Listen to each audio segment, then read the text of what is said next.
Hello, Sharon Marie Scott here from Life Turned On.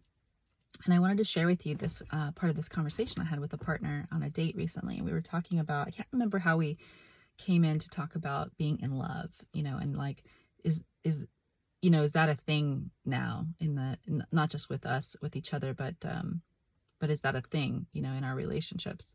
And what does it mean to be in love? And we've been dating for quite a long time, this partner and I. And I remember that there was a moment where I needed to tell him that I was catching bigger feelings for him. And it wasn't that I needed him to say it back or feel the same, or I didn't want anything to change. I didn't need to have like more dates or for him to call me his girlfriend or anything. I just needed to have the freedom to like not stifle or choke down like that moment where I was looking at him and I was thinking, I love you. And I wanted to be able to just say it out loud and just be in my full expression of myself. And so I remember sharing, like, hey, I've crossed over this threshold and I love you. And he didn't feel that way at the time. And I remember him having to tell me like, I really thank you. That's really beautiful.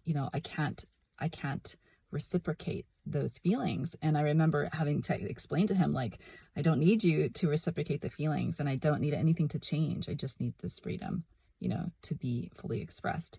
And I think he was wary at the time, whether I meant what I said. And of course, time, like 8 years later now, time has shown that I meant what I said. And it prompted this interesting conversation between us with regards to like being in love now, now that I've gone through all of this healing and expansion, and I feel so differently about what I call sovereign relating or sovereign love, where, it's not a graspy kind of love. And I'm no longer coming from like the wounding of my childhood, or I'm no longer carrying like rejection and abandonment wounds. And so what does relating mean to me, after having transcended those really deep ancestral past life wounds, like multidimensional wounds? And what I'm realizing through that conversation is that I actually start off in a frequency of being in love all the time. So I'm in love with everything around me, everyone around me all the time. And so I'm starting with a baseline of being in that frequency of being in love. And, what happens with that person after that, will shape and change and widen or perhaps collapse that sense of being in love with that person. So it really it starts in love and then shifts from there. And I just find that a really intriguing and nuanced, piece of conversation.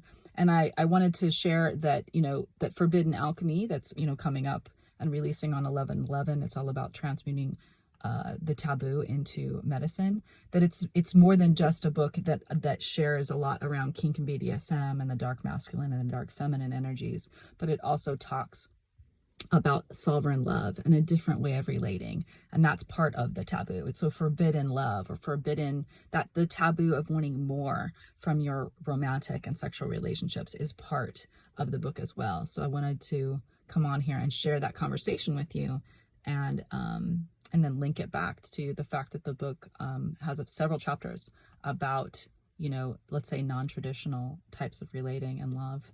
So again, Forbidden Alchemy coming out on 11/11. There is a pre-sale link in my profile should you be looking for it. Yeah, I'm super excited. I just finished recording the audiobook, so super excited to share it with you and get your feedback. Until next time.